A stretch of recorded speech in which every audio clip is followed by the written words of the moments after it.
Всем привет! Это канал Any Nails. В этом видео мы будем наращивать ноготочки на верхние формы. Верхние формы у меня фирмы Nayada. Я купила новые формы, поэтому хочу попробовать нарастить вот такие вот ноготочки на эти формы. Эти формы с изгиба, средний изгиб. Вот такие ноготочки у меня сейчас. Я уже сделала маникюр, подпилила форму, я оставила немножко длины для того, чтобы было удобно разравнивать акригель под ноготочком. Вот такой акригель я буду использовать, это Гратол и вот эти верхние формы мои новые от фирмы Nayada. Гратол у меня 006 номер, это такой нежный оттенок бежевый. И вот я уже подготовила формы, я их подкладываю на ноготочек и смотрю, как они лежат на моем ноготочке. Я вот так прикладываю, у них должно быть пространство и сбоку, чтобы гель лежал именно в этом месте, его хватало по краям. И также должно быть пространство между ногтем и верхней формой, то есть там должно быть место для акригеля. У нас не должно быть, чтобы прям плотно к ногтю подходил. То есть он должен оставлять какое-то пространство, чтобы было ему куда накладываться и чтобы ноготь наш держался. Вот у меня для указательного пальчика уже чуть больше формочка идет на средний палец, потому что средний ноготочек у меня побольше. И вот мы видим, что все они подходят, все они закрывают боковые стороны, и у всех есть пространство для акригеля. Буду я наращивать максимально длинные ногти, которые я смогу нарастить на эти формы, для того, чтобы просто сделать какой-то необычный дизайн. И я хочу длинные ногти попробовать сделать на эти формы, потому что эти формы, как мы видим, немного с изгибом, и мне интересно, как они будут смотреться. То есть всегда я экспериментирую именно на себе, чтобы потом делать, если что, на клиентах. И форму я выбрала балерина, такая интересная форма, вроде бы достаточно хорошо подходит под верхние формы, потому что верхние формы, на них четкий квадрат, я думаю, очень сложно создать. Четкий квадрат получается только при меньшей длине, а вот при той длине, которую я хочу, получится только балерина либо миндаль. Сейчас я опилила форму еще раз и прохожусь бафиком, чтобы нам забафить поверхность, чтобы хорошо цеплялся акригель, чтобы материал имел сцепление с ногтевой пластиной. Хорошо бафлю и смотрим, чтобы все было забафлено, даже около кутикулы и по бокам, чтобы не было глянцевых поверхностей. Иначе оттуда у нас пойдут отслойки. Смахиваем пыль. Далее я беру безворсовую салфетку, смачиваю ее в клинсере и прохожусь, убирая достаточно пыли, которая еще осталась на ноготочках, и обезжириваю их. Далее я беру еще и дегидратором, прохожусь сверху. Он обезжиривает ноготочки, только еще лучше обезжиривает, чем клинсер. Далее я прохожусь праймером. Праймер у меня бескислотный. Это как двухсторонний скотч между ноготком и базой и другим искусственным покрытием. То есть он не разъедает ноготь, он именно создает липкость.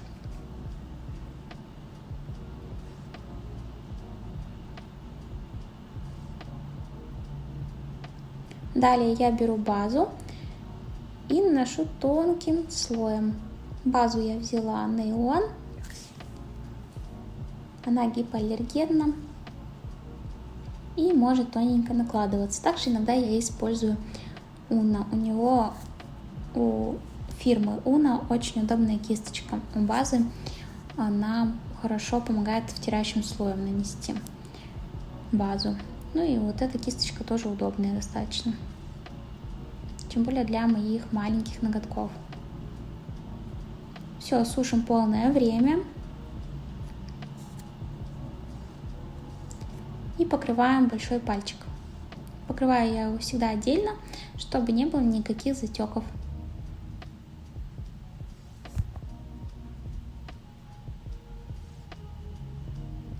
Итак, я подготовила форму, взяла кисточку квадратную такую и беру акригель на апельсиновую палочку и накладываю на форму. Я накладываю сразу много акригеля, потому что мне здесь нужна большая длина. И потихоньку распределяю акригель от начала до самого кончика. И делаю вначале потоньше материал, также с боков, а на кончике чуть побольше материала и в середине тоже. Вот, я поняла, что здесь очень много наложила и убираю лишнее. Кисточку я смачиваю в жидкости специальной для акригеля, но можно использовать и клинсер, также можно использовать антисептик. Создаю уже примерную форму и разглаживаю до идеала, чтобы потом меньше выпиливать. Далее я прикладываю к ноготочку. Я тут забыла свой зажим, сверху я его так и не нашла, и поэтому пока что без него. Иногда можно пользоваться зажимом, который держит верхнюю форму сверху. Далее я переворачиваю ноготок и разглаживаю ступеньку, чтобы мне потом меньше пилить. Делаю так, чтобы и по краям остался акригель, чтобы его было там достаточно, чтобы он не был сильно тонкий и у нас хорошо держалось покрытие. Лишнее я, бывает, просто выметаю из формы. Все, у нас никаких не должно быть пузырьков, и при этом форма хорошо должна прилегать к ноготку. Полностью охватывать его акригелем, чтобы по бокам был акригель и сверху. Далее, после 10 секунд просушки, я зажимаю форму, чтобы у меня были красивые формы ноготочки. Зажимаю и потом сушу дальше оставшееся время. Далее, после этого я снимаю форму. Вот такой красивый ноготок получился. Сверху он не имеет липкости, а снизу есть липкость. Поэтому для удобства я потом сниму эту липкость клинсером.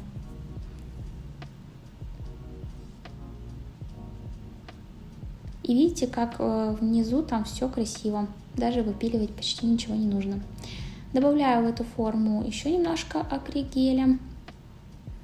Распределяю его апельсиновой палочкой. Чтобы к палочке не липло, вы можете ее тоже смачивать в клинсере. Далее я беру кисточку и разглаживаю акригель по всей длине. Я здесь не знала точно, какую я длину сделаю. Я знала, что только сделаю большую длину, поэтому не было точного ориентира, докуда растягивать акригель. Поэтому мне и придется потом пилить форму. Так бы, если бы я знала, сколько точно будет, я бы сделала все более идеально, и мне бы меньше нужно было пилить.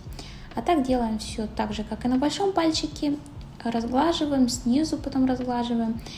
И смотрим, чтобы пузырей не было никаких. Также зажимаем форму. Вот такой указательный пальчик у нас получился. Тоненький, красивый. И везде хватает акригеля. Единственное, я скажу, что на такой длине, конечно же, акригеля и материала здесь не так много. Я бы на самом деле еще потом прошлась гелем или акригелем и дополнила, так скажем, материала сверху именно. То есть, создала бы апекс такой хороший. Но именно для моего дизайна и для меня мне нужно было именно такое наращивание. Вот если бы у меня была более короткая длина, я думаю, материала было бы достаточно. Но вот при такой длине нужно еще больше материала. То есть сверху уже потом нужно было бы доложить. Вот я убираю апельсиновой палочкой лишнее около кутикулы. И вот такую капельку я ее даже не убираю, чисто чтобы форму не двигать, я ее прям с ней сушу. А потом я сбоку ее пилочкой просто уберу. Вот и все. Вот. Но для моего случая я не буду добавлять сверху много материала. Я оставлю это так, потому что мне нужно такой дизайн именно сделать на таких более плоских ногтях. Но это не особо носибельно, если честно. Я все-таки рекомендую, если вы делаете себе или клиентам и будете носить, и вам нужно именно для повседневной носки, то я рекомендую добавить все-таки материала сверху. Остался у нас мизинчик. Все прикладываем, разглаживаем. Я оставляю длину ногтей немножко. Для чего? Очень удобно разглаживать материал, именно зная, где у тебя идет ноготок. И ты более ровно разгладишь этот акригель. Если у вас только клюющий ноготь или там взлетный, там уже другая ситуация. Ну, когда ногти более-менее ровные, можно сделать именно так. Все, убираю липкость. И мы смотрим, что по длине они все разные. И самый короткий ноготь оказался указательный, поэтому мы его подпиливаем. Подпиливаем его из боков и по длине. Все равняем. Здесь нам нужно сделать балерину. И в балерине очень важно, чтобы именно кончик у них был по ширине одинаковый. Ну, по крайней мере, нужно постараться это выполнить. Как видите, сверху пилить ничего не нужно. Нужно пилить только форму. А также потом пройтись около кутикулы. Я здесь по бокам еще прохожусь чисто, потому что я убираю достаточно много длины. И, естественно, немножко меняется форма. И нужно ее подгонять, чтобы она была похожа на указательный. Далее я беру тоненькую фрезу, твердосплавную зеленой насечки, и аккуратно убираю около кутикулы. Около кутикулы, естественно, нужно заранее 1 мм, 2 мм оставлять и прикладывать верхнюю форму именно подальше от кутикулы, чтобы потом безопасно убрать вот эти остатки, вылезшие из-под формы акригеля. Нужно его выпилить, и лучше, чтобы это было подальше от кутикулы. Либо нужно, чтобы кутикула была, так скажем, не обработанная, маникюр еще не выполнен. На мизинчике у меня была здесь пустота, был пузырик, который я не заметила, поэтому я убрала его пилочкой. Сейчас я дорабатываю его фрезой. Далее я доложу туда акригеля. И на большом пальчике мы тоже проходимся и убираем все фрезой тоненькой. Далее я смахиваю пыль. И вот убираю теперь снизу. Там нужно совсем немножко убрать, потому что все почти я выгладила кисточкой. Поэтому не так много мне нужно убирать оттуда акригеля. Далее я докладываю акригель. У меня здесь образовалась пустота на указательном пальце между моим ногтем. И поэтому мне нужно было доложить акригеля. Также я докладываю на мизинчике дополнительный акригель. Вот так и сушу. Далее я все опилила еще раз бафиком, чтобы сгладить на мизинчике материал. И далее я беру базу Луи Филипп такого же оттенка и делаю, можно сказать, небольшое выравнивание. Я всегда покрываю базой сверху после нанесения акригеля. Даже если нам нужно прозрачную базу, то берем прозрачную. Все потому, что так держится акригель лучше именно у меня. Я уже пробовала на клиентах такое делать. Всегда лучше держится именно когда мы проходимся еще и сверху базой. Это хорошо работает и держится. Я еще снизу прохожусь топом для того, чтобы выровнять покрытие, для того, чтобы там было гладко, и из-за того, что акригель пористый, туда может забиваться грязь, и это будет не очень красиво и не очень хорошо. Поэтому я прохожусь топом, и теперь там гладко и красиво и чисто. Вот такие ноготочки получились. Я убираю всю пыль. Далее можно покрыть топом, ну а я в данном случае буду делать интересный дизайн. Этот интересный дизайн вы увидите в следующем ролике, когда я буду выкладывать. Там я буду рисовать Sailor Moon, и будет очень классный дизайн, который вы сможете повторить вместе со мной.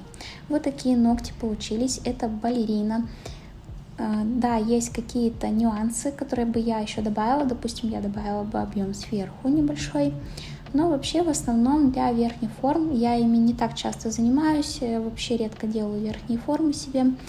Но вот для быстрого наращивания самой себе очень даже удобно. На клиентах я бы, наверное, все-таки воспользовалась другим способом. Если вам понравился этот ролик, ставьте лайки, подписывайтесь на канал и ставьте колокольчик, чтобы не пропускать мои новые видео. Там, кстати, будут как раз и рисуночек про Sailor Moon. Если вам интересно, то я скоро выложу это видео. Напишите в комментариях, пользовались ли вы таким наращиванием на верхние формы, понравилось ли вам в удобстве. И на этом все. Всем пока-пока!